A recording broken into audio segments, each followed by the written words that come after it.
እንጂ መልካም ብለን በመድር ላይ የመልካሞች መጨረሻ ምን ነው እናትን ነው አይደለ? መቼም ልቧ አይቀየርም። ማንም ሊጣላ ይችላል። እናት አጠላ ምናምን እንላለን። መጽሐፍ ቅዱስ ግን እግዚአብሔር እንዲህ አለ፣ እናት እንኳን የወለደችውን ትረሳ ትችል ይሆናል። እኔ ግን ምን አራራጋችሁም አረሳችሁም ፈጥሬያችኋለሁና አሸከማችኋለሁ። አንተን መሸከም አይከብደኝም እያለ ነው እግዚአብሔር። አንተ እኔን ማመን አይክበድህ። ላም የተሸከመችው ቀንድ ይከብዳታል እንዴ? ትልቅ ቢሆንም እግዚአብሔርም አትከብጁም ሊሸከምሽ። ፈጥሮሻል፣ አበጅቶሻል፣ መልኩን ስለውብሻል። ኢየሱስ ጌታ ነው። ስለዚህ አይከብደኝም። አንዴ እመኑኝ እያለ ነው እግዚአብሔር። እንድናምነው እየፈለገ ነው።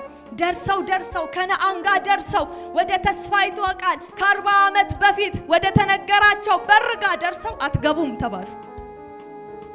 ብዙ ዋጋ ከፍለው ተዋግተው ጥረው ተጣጥረው ብዙ መንገድ ላይ ያጡት ሰው አለ።